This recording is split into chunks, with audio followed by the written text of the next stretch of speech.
మావి చిగురు ఎపిసోడ్ 7. ఏంటే వింటుంటే నీ ఇష్టం వచ్చినట్లు ఏదేదో చెప్తున్నావు. నా మనవడు నీ సుఖాలకు మరీ అంత అడ్డమయ్యాడా? ఎవరో పరాయివాడి మీద ఉన్న మోజుతో కన్న కొడుకునే కాదనే స్థితికి దిగజారిపోయావా? ఇంక నువ్వు నా ఇంట్లో ఒక్క క్షణం కూడా ఉండకు, వెంటనే ఇక్కడి నుండి వెళ్ళిపో అని అంటుంది చంద్రకళ.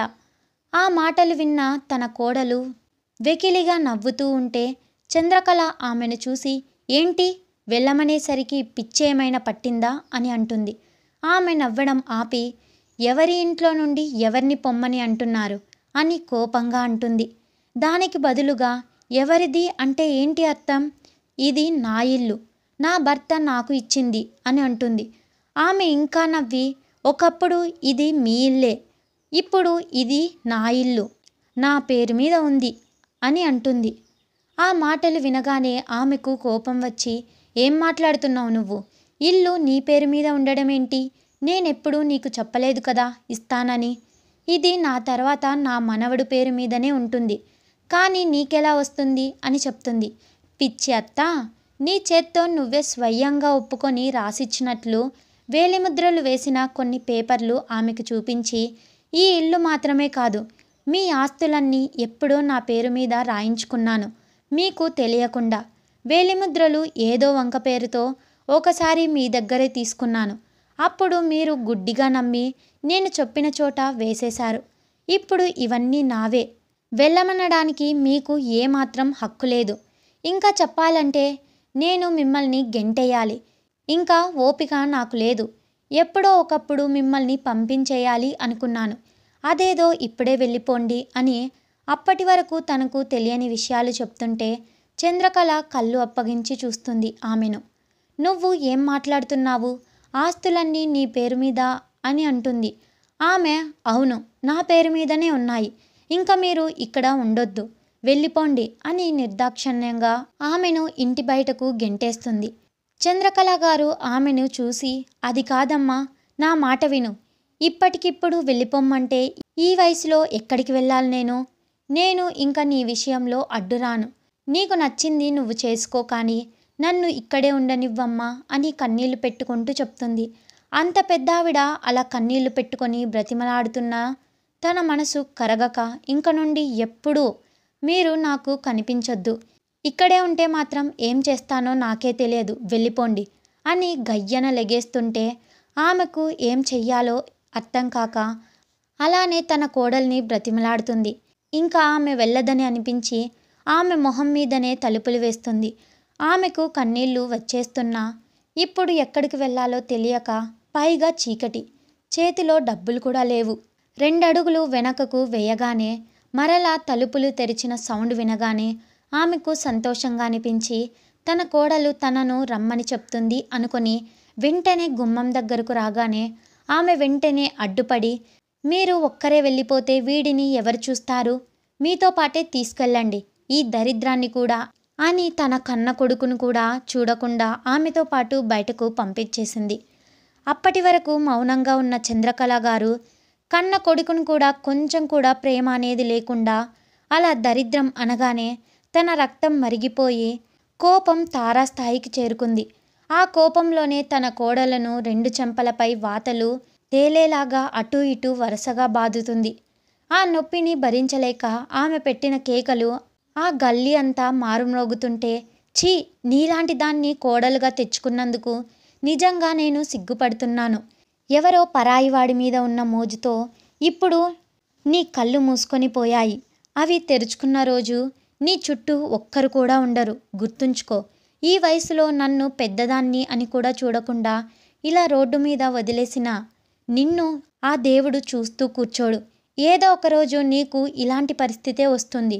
ఇప్పుడు కనీసం నాకు నా మనవడైనా ఉన్నాడు, కానీ నీకు పలకరించే దిక్కు కూడా ఉండదు.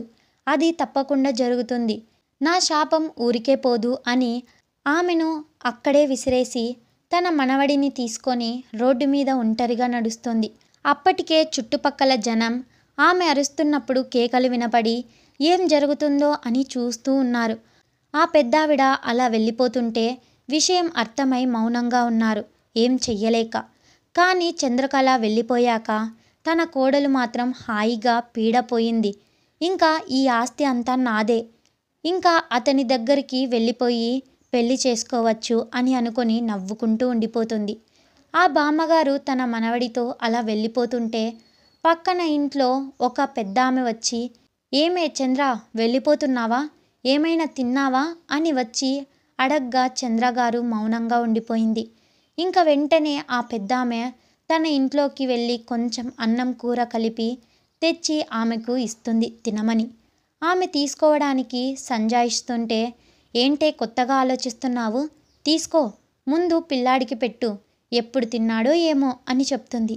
ఆమె ఇచ్చిన అన్నం తన మనవడికి తినిపించి చివర్లో మిగిలిన కొంచెం తను తిని ఆమెకు కృతజ్ఞతలు చెప్తుంది. ఇంకా అక్కడ నుండి వెళ్ళిపోతారు. వెళ్తున్న ఇద్దరిని బాధగా చూస్తుంది ఆ పెద్దామె.